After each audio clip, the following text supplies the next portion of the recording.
Every day, more and more of us are seeking help with our anxiety. While most of us start with Dr. Google, very few of us are lucky enough to end up connecting with a neuromovement practitioner. Good news, I have with me here today a neuromovement practitioner who has developed a workshop called Anxiety Away.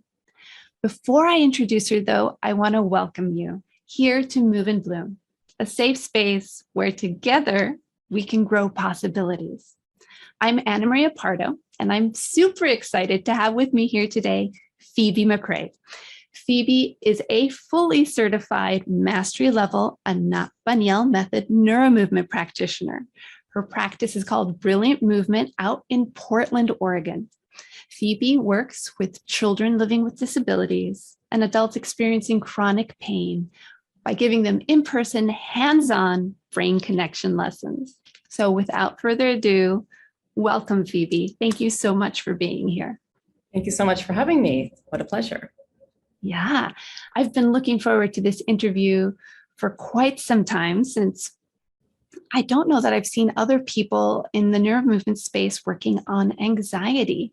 Could you tell us what your story is? What first led you to Anat Baniel Method? What first led me to Anat Baniel Method?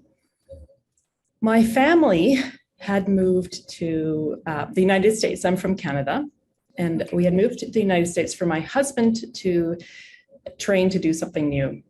And a friend of mine had said, "Oh, wow, you're gone for 3 years. You could totally train to do something new too." And I thought, I actually liked what I was doing before, which was a classical singer. And I thought, what would I do? What would I do?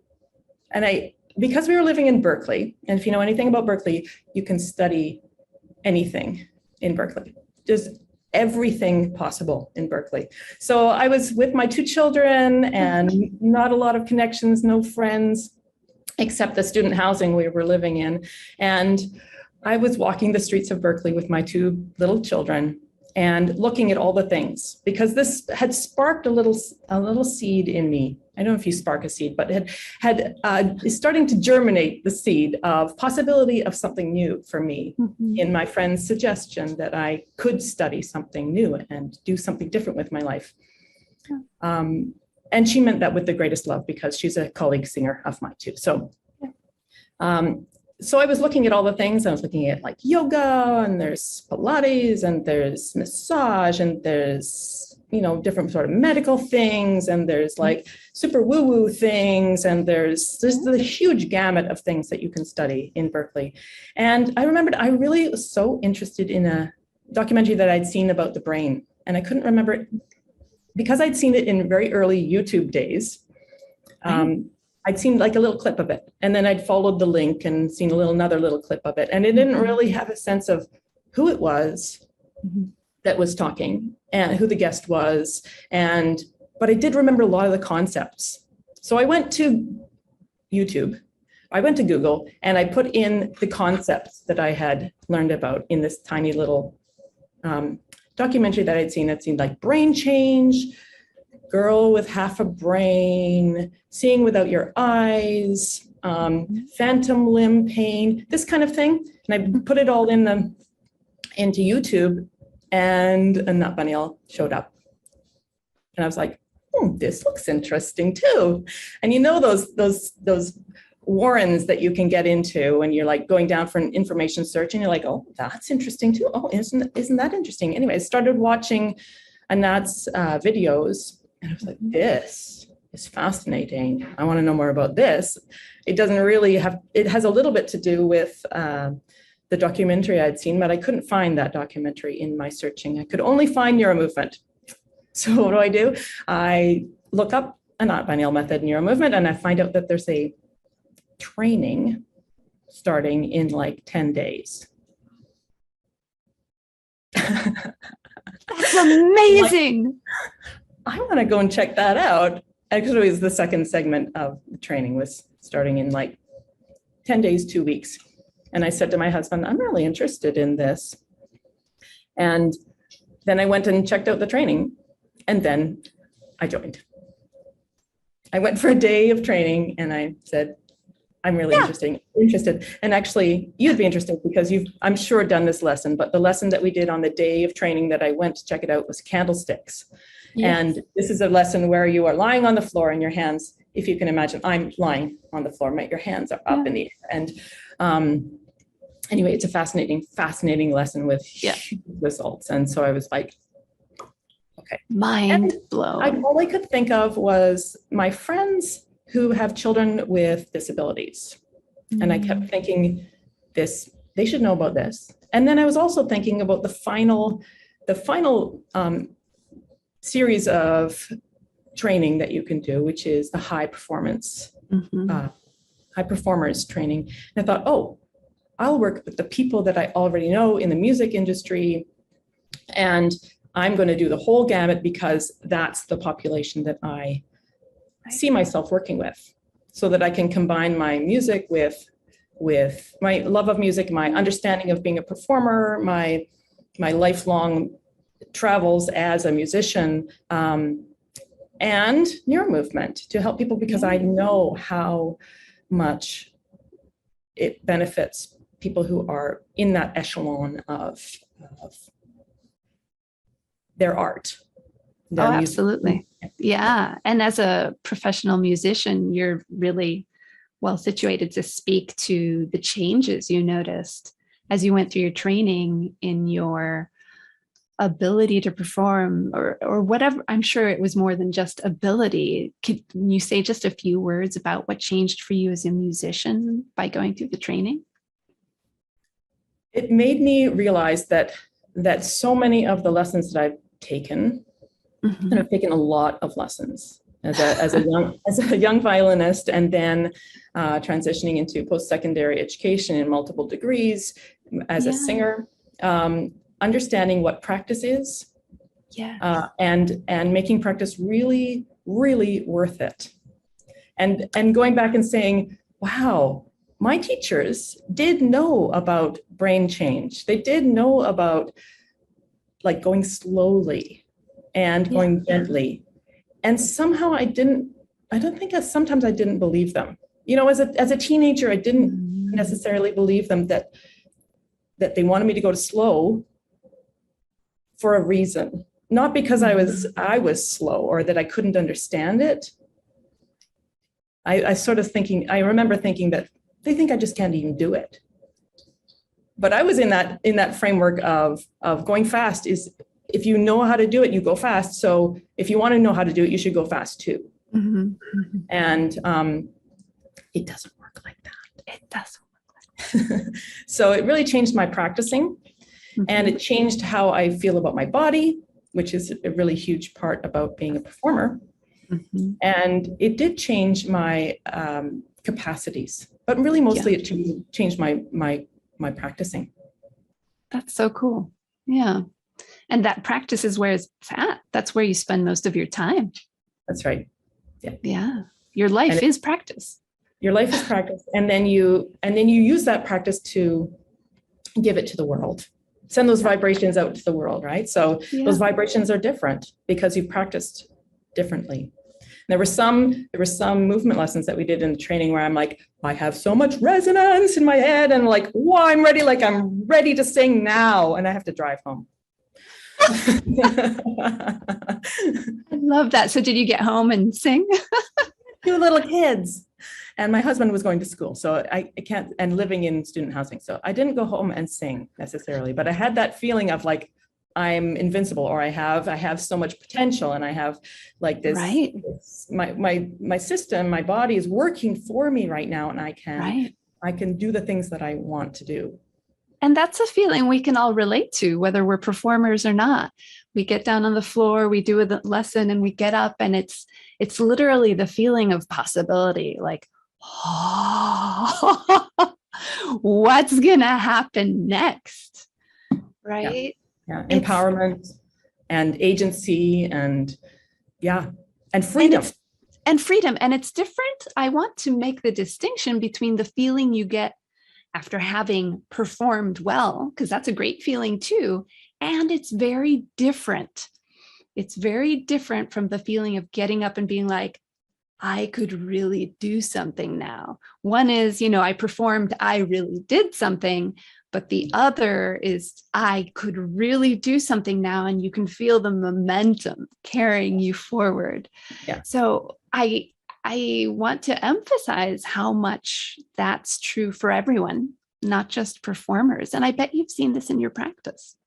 Definitely, yes. That even though I had intentions of working with the population that was already really good at what they did, and working with children especially, it's really so fascinating to see how empowered they are. So not like looking back at what they did, just like you said, not looking back and feeling satisfaction with that, but looking forward, just as you said, that kind of like forward moving, forward thinking. There are possibilities in my future. I don't know what they are exactly, but I know I can do them now, or I know I have the possibility of figuring it out. So it's a very empowering and enlightening feeling, getting off the table. No matter what age, yeah. That's so interesting, because I hadn't thought of it until I heard you say it. But I know for a lot of performers anyway, and people in life in general, anxiety does come up when you're thinking of your past performance and anticipating future performance. And so isn't it interesting that neuromovement can move you away from both spaces into more the realm of freedom and possibility? Is this something you tapped into with your workshop? What I was tapping into in my workshop is the nature of anxiety. So yes, what you described, and what I was tapping into, because I started working in the realms of anxiety at the beginning of the pandemic, where I just felt like there was this global, but intimate, all my friends, all my people, but the whole city, and then the whole state, and then the whole country, and then the whole world has this level of anxiety going on because we don't know anything. And so many people we don't know what's coming. We cannot forecast how this is if it's going to end. I mean, it was the longest spring break I've ever experienced. We were just going to have a little extended spring break, and it's like get off a little early and then maybe extend it another, right? It's been a long, long spring break. And we have come back to some level of normal, but there was so much anxiety. And people were so tired.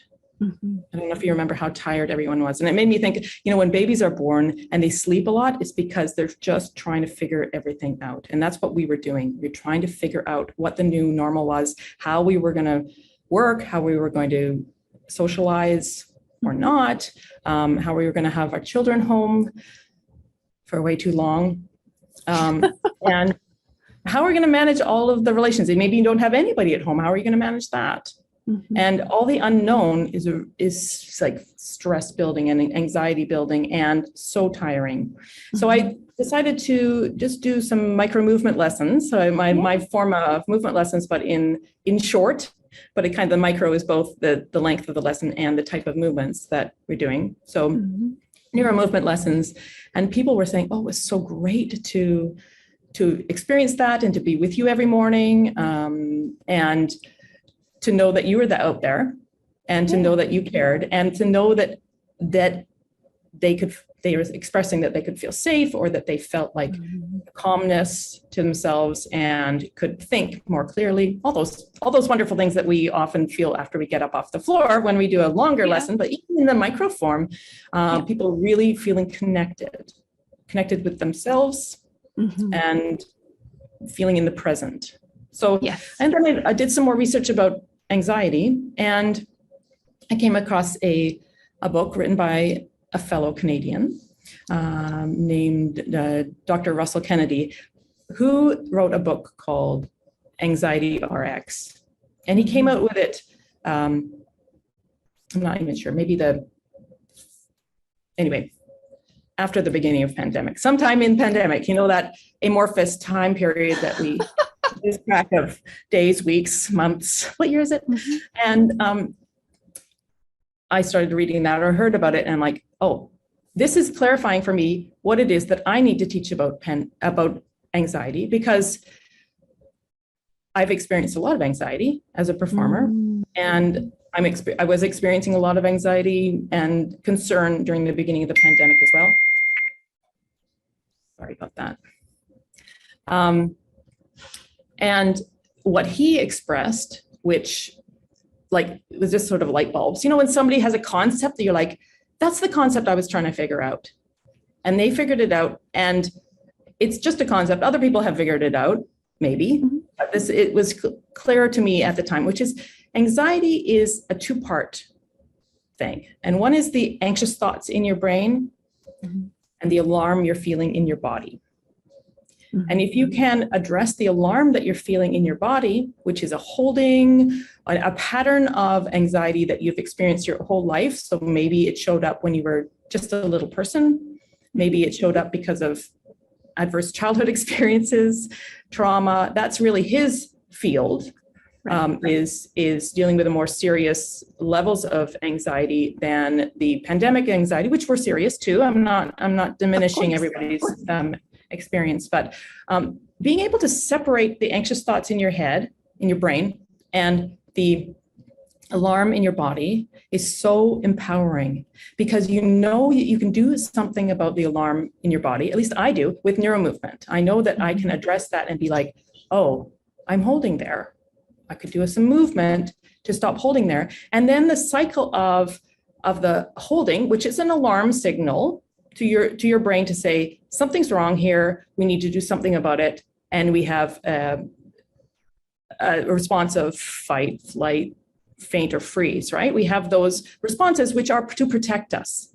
But if we get that feeling in our body and we don't stop the cycle, because we can see that there's no tiger in the room, we're not going to fall off the cliff. We are not going to experience something terrible. We're not in a place where we need to take cover, whatever. Then we can say, this is an old response. This is a response that's not serving us. And then when you don't have this cycle of the brain making sense of the holding, because it's not holding anymore, then the mind, which is just trying to make sense of the experience in the body, trying to make connections to say, what could it be? Why am I holding? What is it that's going on? Then that just sheds away. And then you are living in the present, and you do not even have a chance to be future thinking, which is what anxious thoughts are. So being in the present and relieving your body of alarm signals. That is the basis on which I use neuromovement to help people with anxiety. Wonderful. Yeah, there's lots of doors in there, aren't there? Yeah. No, that's great, because it made me think, because they've also done it the other way, of course. And I just have to put it out there because it was so much fun to read about. But we will always find a story to match what we're feeling in our body. There's always something to feel anxious about if we want to. And so they actually helped people generate a concrete story. So people who were afraid to go in the mall, they asked them to run laps around the mall first and then walk in, so that the story was, well, I've just been running. So the racing heart was no longer about going in the mall. It was about, oh, I've been running. And so it's both in your case and in their case, it's a way of unhooking those two things, right? So unhooking the fear from the bodily response. You're getting rid of the bodily response. And they were instead, offering some variation around it, right? Which is something neuromovement practitioners do to help change the association and give you some freedom. Yeah. So I was wondering something, and let's see if I can find it. The mall story interrupted my thoughts. Good one, it's a good one, though. So do you find at another level, because I see sort of your top level thinking here with what you do with anxiety, do you find at another level that just the process built into each lesson, which you might want to describe for listeners who have never been through a lesson, that process in and of itself can be anxiety reducing, the questions we ask ourselves and how we tune into our bodies. Yeah, definitely. So in response to that last question, which I will address first, I think, yes, the process of doing a lesson is anxiety reducing and maybe eliminating in itself, because you are coming to the present time. Mm-hmm. And you can't think and move and work in more than one time at the same time, mm-hmm. right? And anxiety is a future thinking. And when you are doing a lesson, you are calling upon all your resources to be in the now. You are just, what does my knee feel like now? What does my pelvis feel like now? If I move it this way, what does it feel like now? What does it feel like if I move it this way? What does it feel like now? You're just constantly coming to the present moment. Mm-hmm. So it actually, that in itself is going to help you with anxiety, coming to the present moment, mm-hmm. because you can't think in the future if you are in the immediate now. But the adding on neuromovement and a neuromovement lesson gives you the possibility of exploring patterns that you have in your body, that you have learned, because everything you do is something you've learned, including anxiety. Everything you do is something you have learned. You have a chance to explore that, mm-hmm. being in the present and being like, I wonder why my leg does this. I wonder why it's not lying like that. I wonder, being in that place of wonderment. And when you're doing that, you're also making new connections, and you are unraveling patterns, physical patterns, emotional patterns, thinking patterns, because all movement is learned, and all of it is, yes, it's possible to change. So if the number one job of the brain is to make connections, the numbers of connections that you can make are like in a minute, or are beyond conceptualization. You know, we just do not have, it's so massive that we can't even conceptualize that. It's kind of like when I went to the petrified forest, and I'm tangenting here, petrified forest in California, and I saw like petrified trees that are like 2,000 years old, except they're from 15 million years ago. Okay, wait a second. There's just too many big numbers here. I can hardly conceptualize this thing. So we can't even conceptualize the numbers of connections that are being made in our brains when we're doing movement, small movement lessons. And we use that movement because that's the way we initially were making connections. And if we don't have movement, then we're not alive, right? So it's kind of, it's a big concept of dynamic movement, living, you know? Yeah. It reminds me of this, so people who have not been in the training wouldn't know this, but every trainee is given one lesson with the master teacher, Anat Baniel herself. And in my lesson with her, I had such a fascinating experience where she was working on my foot and my leg and everything else, because when you work on the foot, you're also working with every other part of you, because you're all connected. She doesn't do isolation treatments, right? She's not working in isolation, just in case anybody is thinking she's just working on my foot.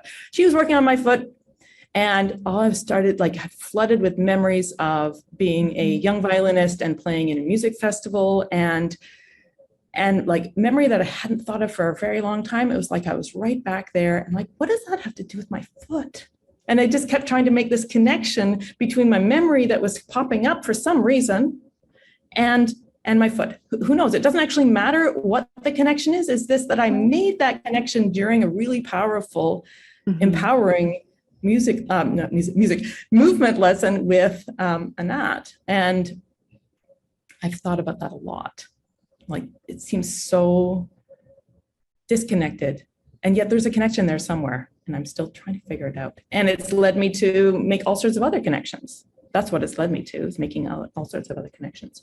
So when you are taking a lesson, I'll come back to your first ask, which was when you have a lesson, you can experience the lesson hands-on with a practitioner, or you can experience a verbally guided lesson. And my micro movement lessons for anxiety were obviously verbally guided lessons, and you follow the instructions and experience yourself through words. And the hands-on lessons are just kind of what it sounds like, but there's some verbal instruction as well. That's also possible, of another nervous system, a very highly tuned nervous system that has done the investigations into how their own nervous system works and become a practitioner, touches you and moves you a very small amount, kind of like the movement that you did when you were a baby, when you were first putting the tiny pieces together. Kind of just looks random sometimes. If you're a practitioner, you are intentional about what the movements that you're doing are. But to get you connected to yourself and your experience, to start making new connections about getting your bones to do what your bones are supposed to do, and getting your muscles to do what your muscles do. So your bones are there to be your like rebar, your support system, and your muscles are to move you around. And in our culture, we think a lot about the muscles.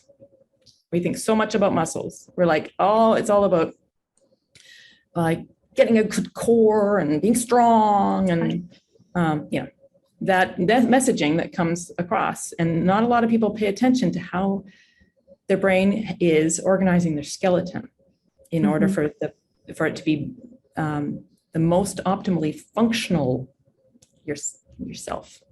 Yeah, that's a great description of the work. Thank you. Yeah, and what's interesting, you're free to accept or reject this notion, of course. But I personally think that there is another element to lessons, in addition to everything else you've said, that does help with anxiety and even with ADHD or what have you. Because even though we are very present moment focused, when we imagine a movement, sometimes we ask ourselves or our students to lie still and imagine the movement they've just been doing, or imagine a movement before they do it, and imagine what it would be like. And imagining is a projection into the future in a sense. But then the important part is that then we test it, right? We've imagined it, and then we try it and compare our imagining against what happens. And anxiety builds and builds when we don't do that testing, right? So anxiety is that imagining without testing against reality.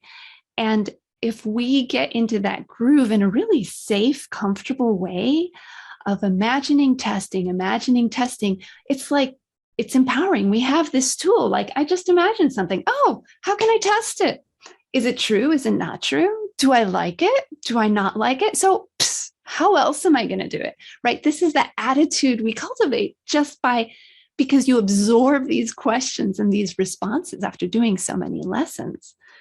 Yeah. That's so wonderful. Thank you so much, Anna-Marie. That's like adding another level of thinking about it. And yes, of course. And wow, awesome. And no wonder we say that we learn in a community of brains, because your brain took it to that place. My brain took it to another place. We come together, we share our concepts, and then we're both illuminated in new ways. It's so awesome.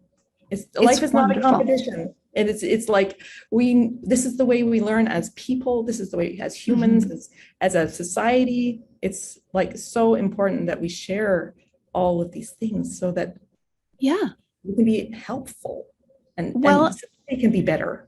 And you bring up an excellent point, because, so on the micro level, you talked about how essentially we're co-regulating. So if I'm a student on your table, we're co-regulating together, nervous system to nervous system.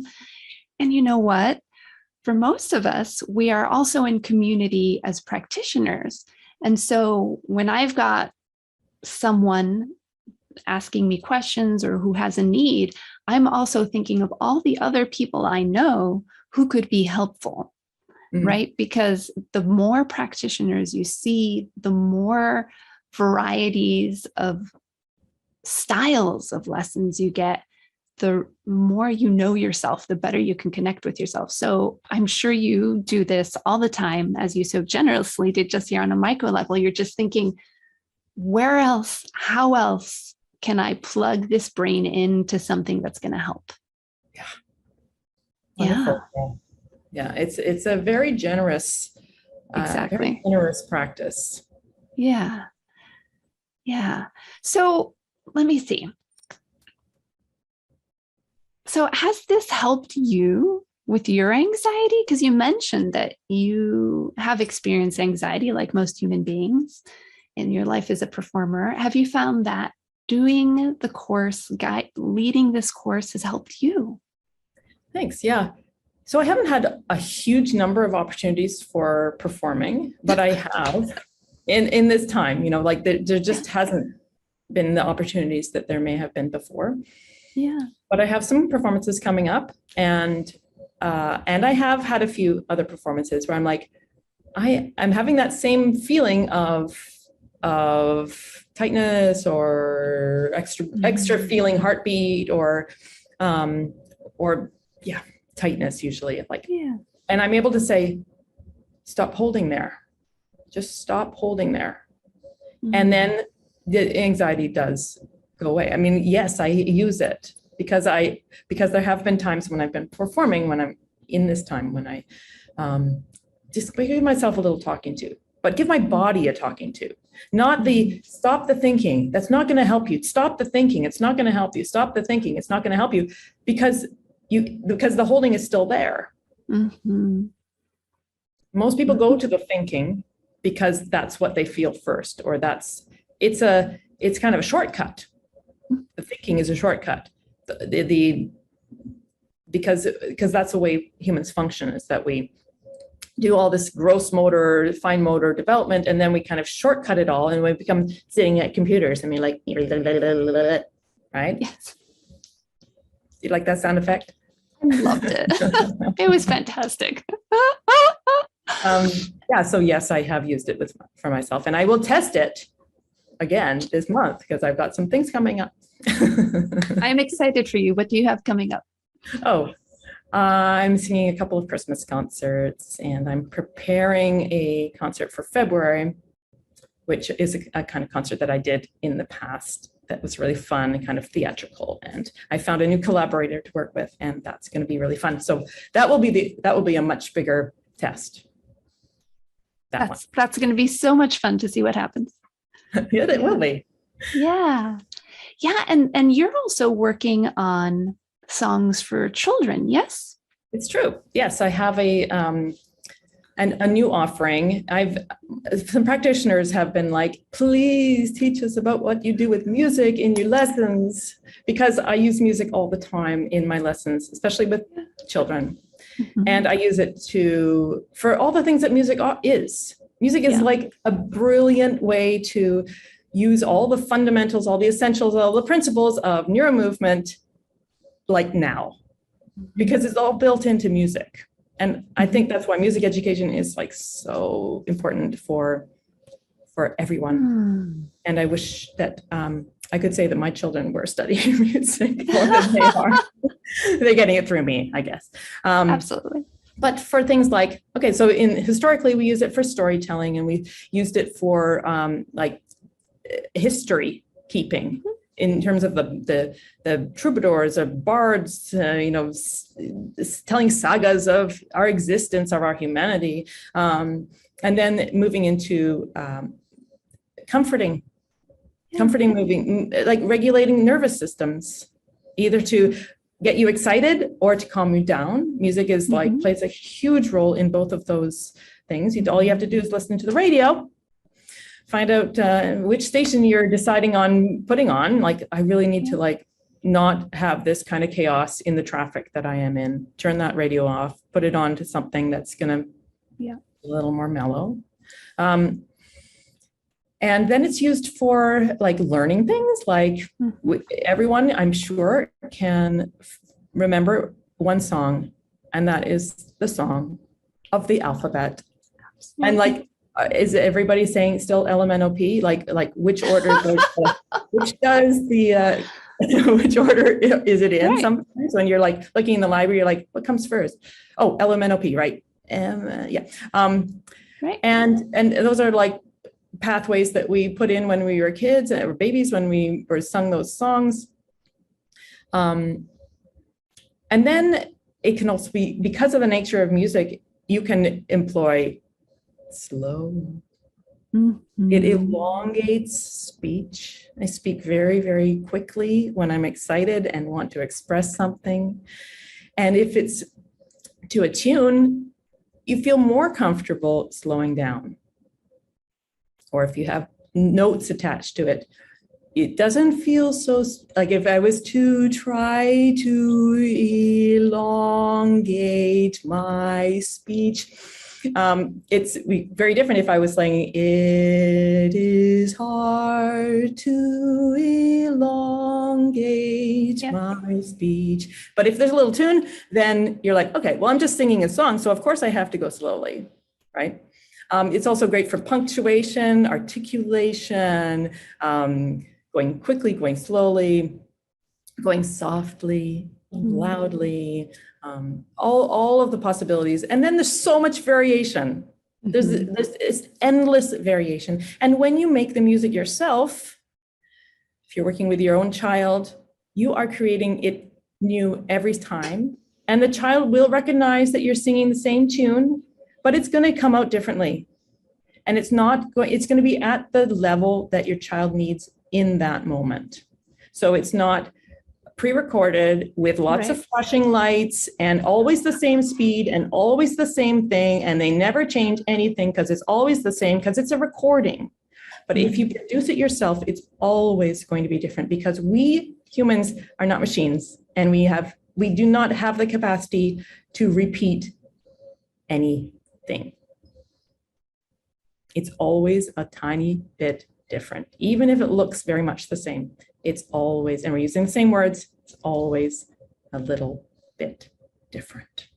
Yeah, that's great. That's awesome, because I used to dance to live music, and my job as the dancer was to make the music manifest. So really, I was part of the band, right?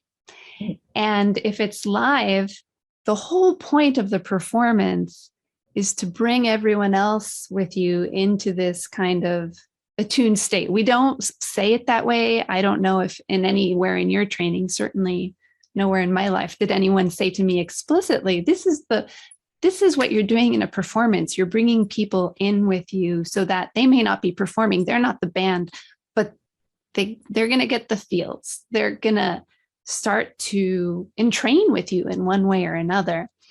And that live sort of response that we can have to each other, music is just such a natural place to start to learn that. One of the easiest places, I think, music and movement, one of the easiest places to really sync up with other people. That is so cool. So this is exciting. Can people find this on your website? Yes, yes, they can. And I'm also on different social platforms like Facebook, not Twitter. But you'll drop all those links in I will drop all those links. So Instagram and Facebook mostly. Wonderful, because I'm sure ears have perked up like, oh, songs for children? Yes. You know what? There was a time where I'm like, I'm not going to do songs for children. I'm not going to do it. But for no good reason, really, now I think about it. But as I've been using so many songs and just using my voice as a way to regulate, or like sometimes I'll just do a big improvisation for a whole lesson for a kid who like needs something else to have in the background in order to focus on what I'm doing physically moving. And I can kind of incorporate some of their favorite song and see if they're like, see if they pick it up on some level. So I'm working on all sorts of levels with music, because that's the magic of music. When I was had little kids and would take them to like circle time, mommy and me time, I was always really wanting the instructors to be better than they were. That's not very generous of me. That's not very better generous. in what way? So what were you hoping to get that you missed out on? Let's put it that way. What was the elements that you were looking for? I was looking for just a richer experience, I guess. That I felt like that they were just a little bit too surface, or they were going too quickly, or they weren't, basically I wanted all the moms in the group and the parents in the group to have an experience that was really profound, that we were all singing together, kind of like a choir. I wanted more connection. So I really loved your description of attuning to the audience, and the performers are attuned with each other, and they're like kind of vibrating on some similar level. And I wanted more of that. It didn't need to be a performance, but I wanted more, I don't know. Skillful use of the self. Skillful use of, yes, I wanted more skillful use of the self. And especially now that I've done the training. Right. Because maybe I didn't have as skillful use of self then either. If I couldn't really articulate that, or I just wanted a more richness for the children, and I wanted things slower. And I want, And I want to just speak about slow for a second, if I may. Go for it. You have time. So in the pandemic, my youngest child, who's now 10, did some virtual Taekwondo, and so started Taekwondo. And so he was somewhat resistant to paying attention, being there for the whole time. It was too long for starters. It was like an hour, and it really needed to be 40 minutes. Okay, or half an hour, yeah. And some others had already done it in person, so they were not beginners like he and I were. And what I really found was that the instruction was just too fast. And of course, we were joining with people who already knew how to do it. And there is a magic in that. And I found that then he was 9. Time has passed. He was 9, and he would kind of start being like, it's overwhelming. He would get like the first few things, and then he'd be like, I can't do it anymore. But he wouldn't express it like that. He would just be like, he would start fooling around or just kind of checking out. I'm like, come on, this is the interesting part. You can do it. I am a practitioner. I know that doesn't work. And but I've been there. I'm also a parent, and know your capacities. You're gonna get this. And then I'm like, this is just way too fast, and it's not my expertise. So I can't take that expertise and feed it to him in a slow manner.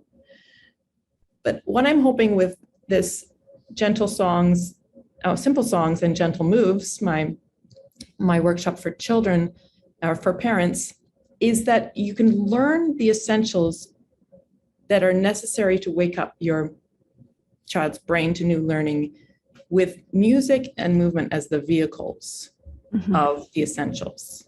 Because the essentials seem really conceptual, and as soon as you start to understand them in the concept within a construct, so in music or in like specific movements, which we don't do specific movements, but we do specific notes, and we do specific in music. It is more,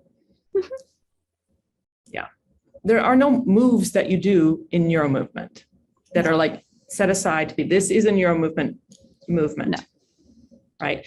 All we do is we apply concepts to movement, and that is neuromovement. A very specific process. Yes, it's a process, but you can use the same process in music, and maybe that becomes something that is repeatable at home and in so many contexts: dinner time, in the car, when you're feeling anxious. Exactly. it can be, as soon as you understand the concepts, you can apply them in all sorts of contexts. So that's why. Fabulous. Oh, I'm excited for this to come out. Yay!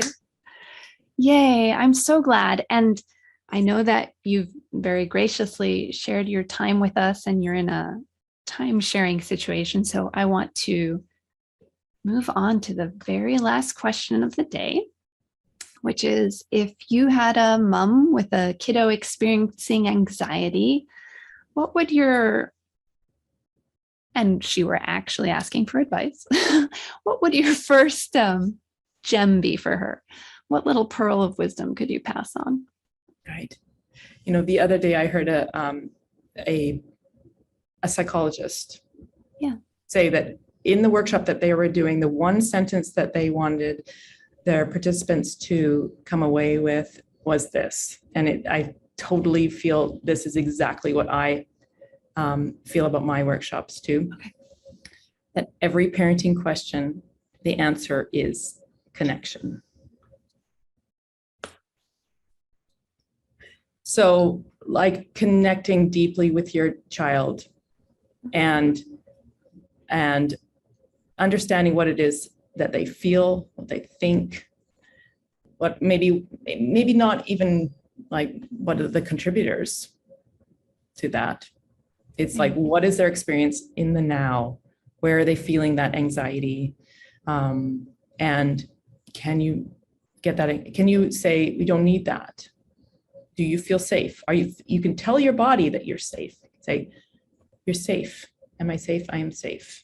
Am I safe? I am safe. Am I safe? I am safe. And so connecting and understanding that they are living in a safe place, or encouraging them to understand that they're living in a safe place. Yeah, that's beautiful. Thank you. Welcome. It's been so lovely to have you here on Move and Bloom virtually. I'm excited about your many projects, past, present, and future. And I hope we'll get to see you again here at Move and Bloom someday. Thank you so much for sharing your time and expertise with us. Thank you so much, Anna Maria. Okay. Bye-bye for now. Bye now.